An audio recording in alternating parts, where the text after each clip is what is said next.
Tuan-tuan, ini bahaya lidah manusia. Ya. Ayyul muslimina afdal, para sahabat tanya siapakah muslim yang paling baik? Nabi sebut, ya, man salimal muslimuna min lisanihi wa yadihi. Orang yang selamat orang Islam lain daripada kejahatan mulut dan tangan dia. Memfitnah orang Islam seolah-olah kita kat Malaysia tak buat apa. Ya. Tuan-tuan kalau pergi luar negara, pergi Singapura, pergi Indonesia, pergi Thailand segala contoh, orang tanya, orang Malaysia buat apa ya 250,000 murtad?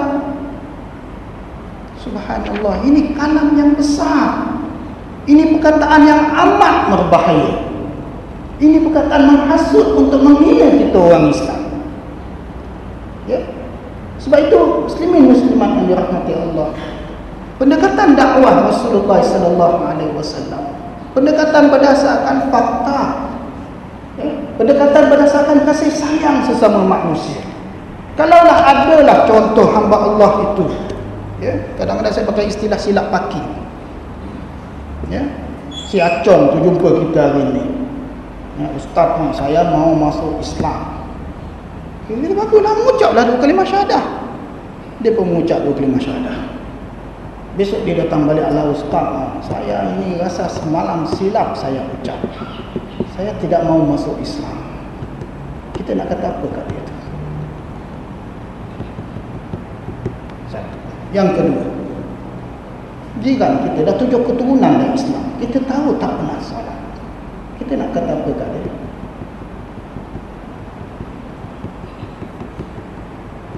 Hadis Imam Ahmad sebut, man taraka salata amdan faqad kafar. Siapa tinggal solat dengan sengaja, sesungguhnya dia sudah kufur.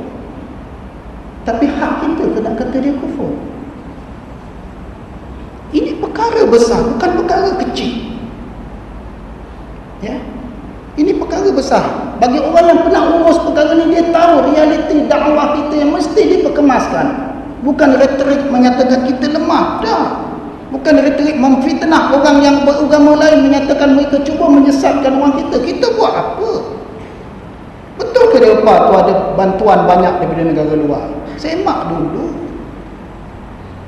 Ya, semak dulu. Kita duduk tak dalam urusan mengurus ehwal agama ni?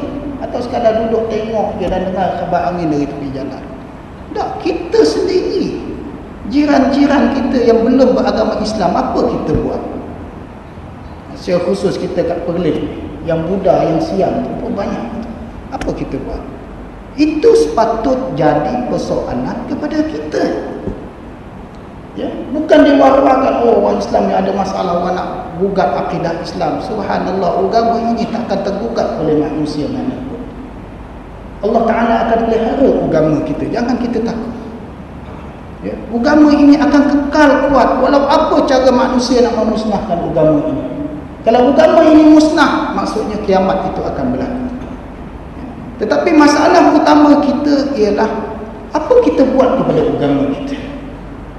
Pernah tak kita sebut dekat si Ramasami itu, Ramasami, cuba kamu masuk Islam. Ya, kamu tengok Taipusm tu macam mana, kamu tengok kami solat macam mana.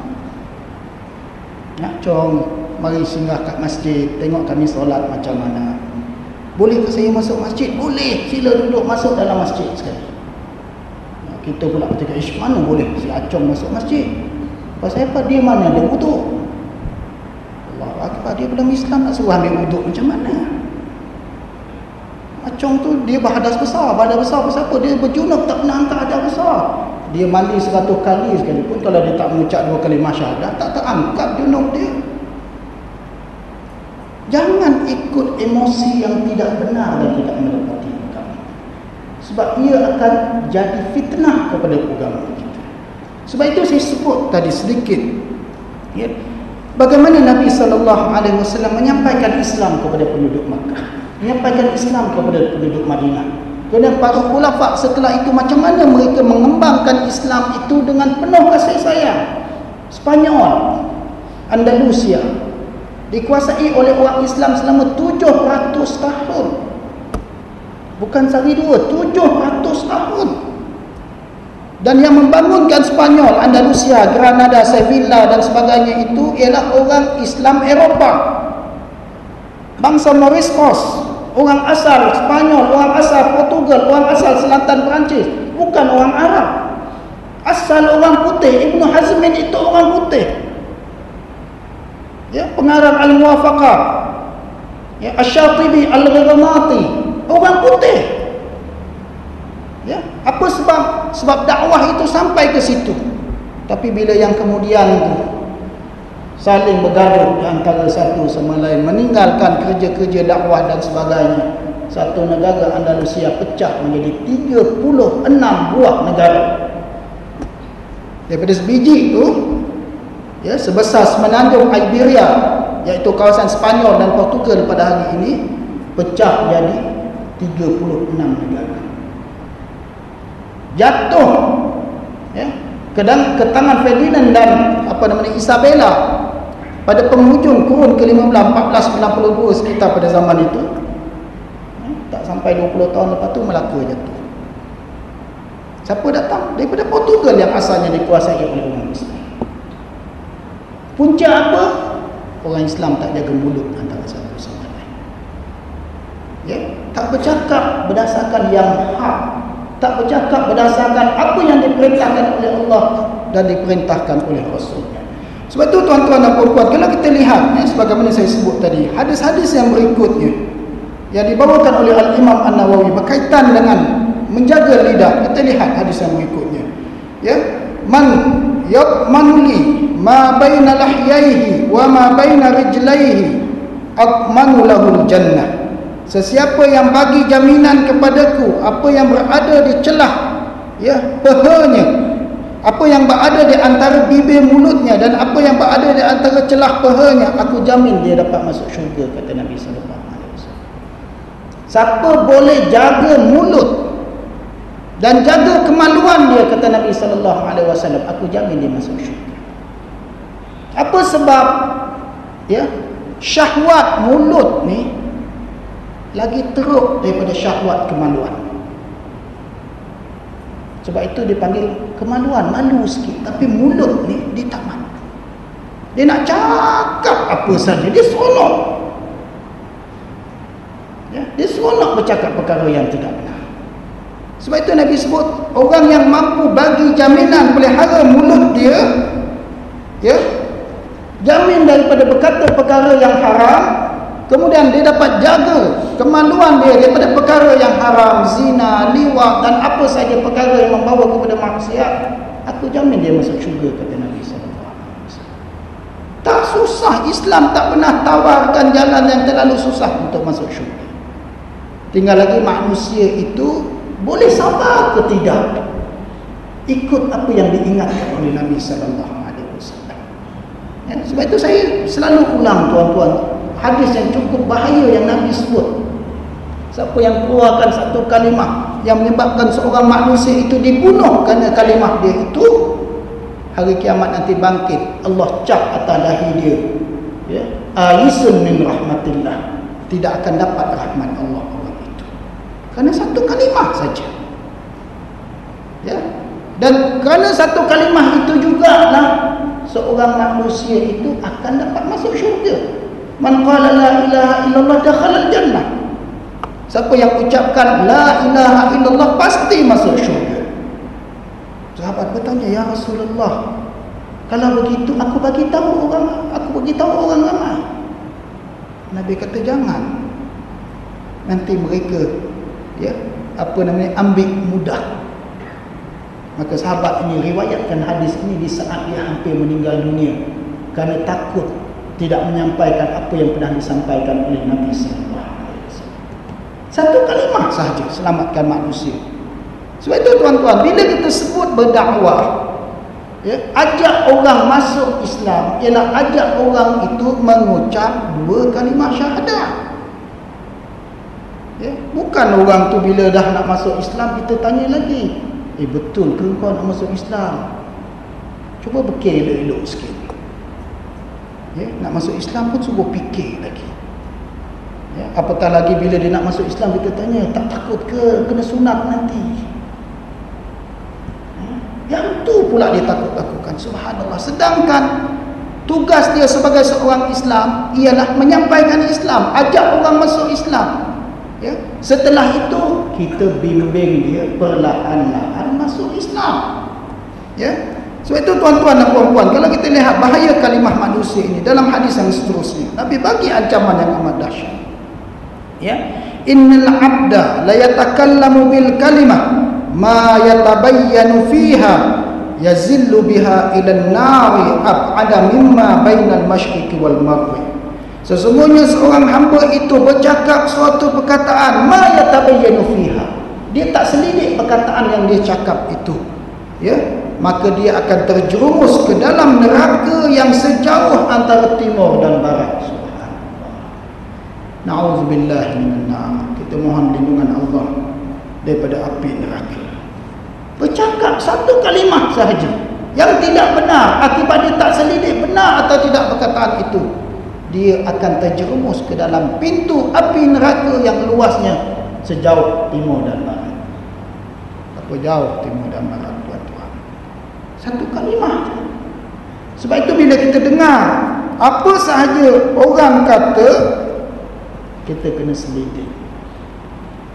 Kalau kita tak mampu selidik, jangan sambung perkataan itu. Ya, kadang ada orang alasan, ada dalam internet lah benda tu. Bila pula internet tu maksum? Yang maksum Quran dengan hadis je. Oh, ada malam tadi ramai orang sebut dalam Facebook. Ramai tu berapa orang? 2 orang. Walaupun semua orang berkata perkara tu, kalau perkara tu tidak benar, ia tetap tidak benar. Ini masalah ramai yang beriman dengan Facebooknya, ramai yang beriman dengan internet, dengan Google, dengan apa, macam-macam dia beriman. Ya, seolah-olah tak ada neraca ukuran daripada Quran dan hadis untuk menilai kebenaran. Ya, bila benda tak betul kita sebarkan, kita sudah memanjangkan lidah-lidah syaitan. Ya, kita sudah memanjangkan lidah-lidah syaitan. Di manakah Nabi sallallahu alaihi wasallam bagi ancaman tentang perkara ini?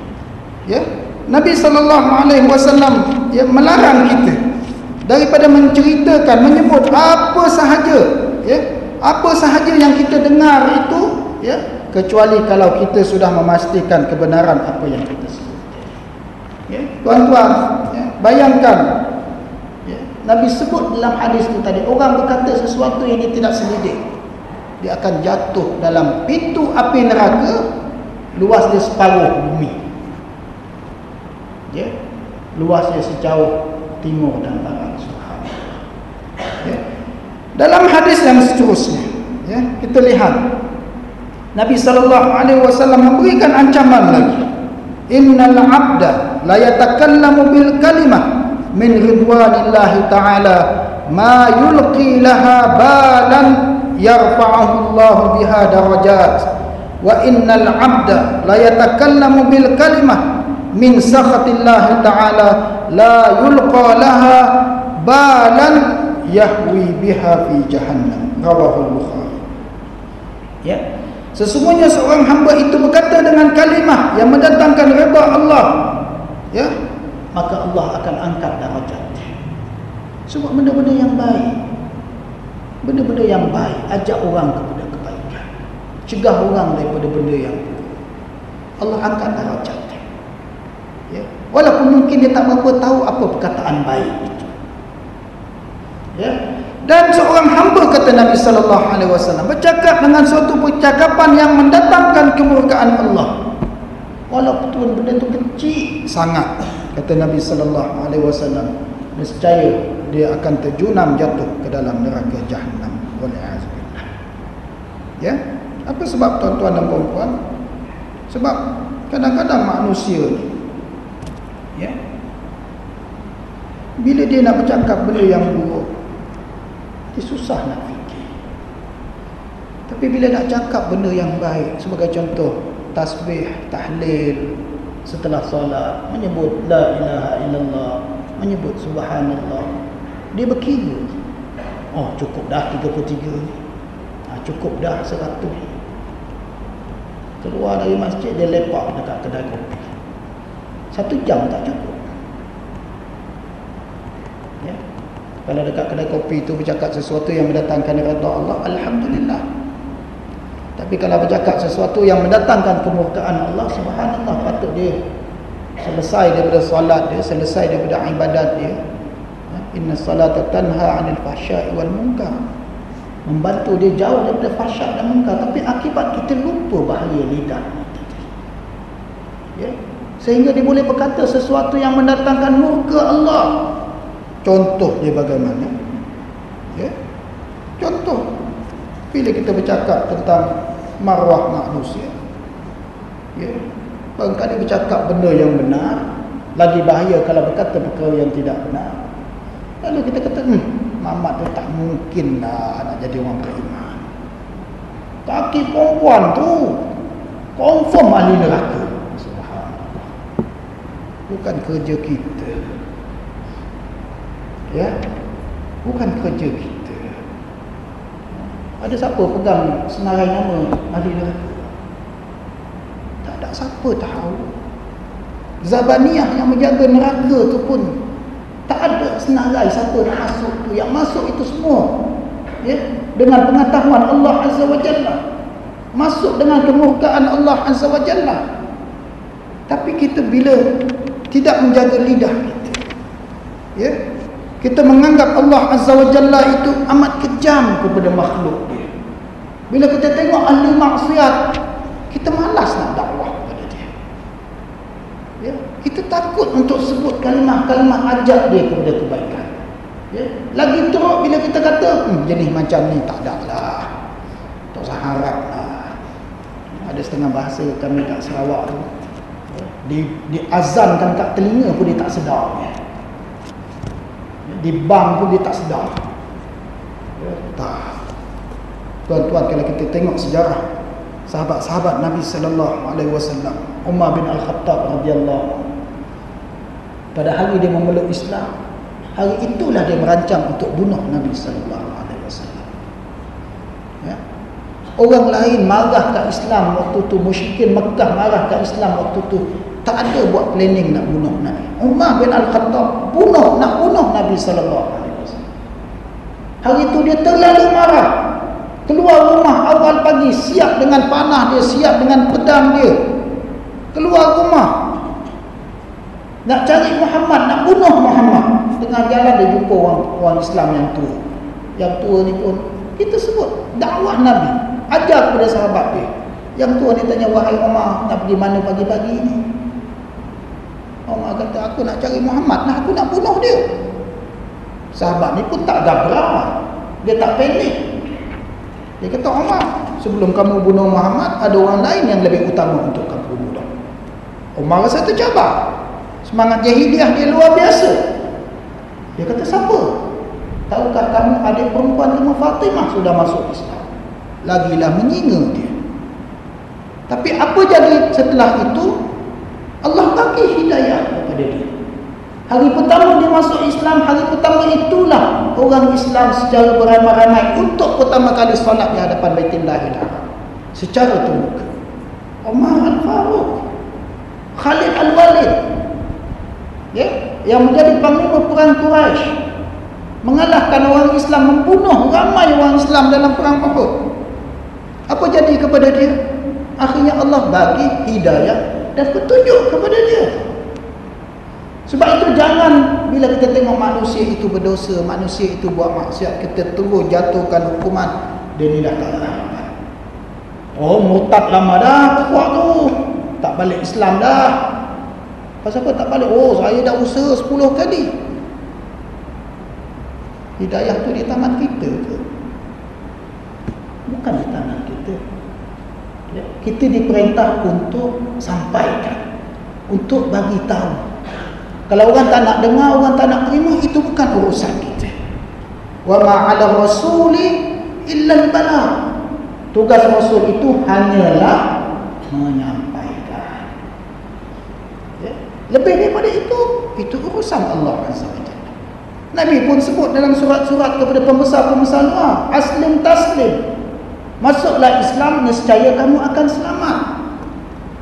Nabi sebut, dan inilah ya, bagaimana Islam itu disampaikan ya. Dan setelah itu manusia melihat bagaimana Islam itu agama yang bawa rahmah kepada semua manusia. Dan sebagaimana yang pernah saya sebut pada minggu lepas ya, Ikrimah bin Abi Jahal memerangi Nabi sallallahu alaihi wasallam hampir dalam semua peperangan.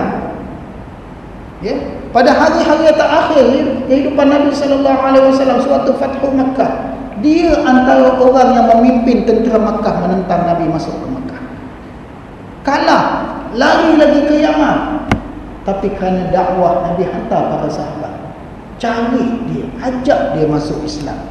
Akhirnya anak Abu Jahal itu jadi panglima perang Islam yang besar setelah itu.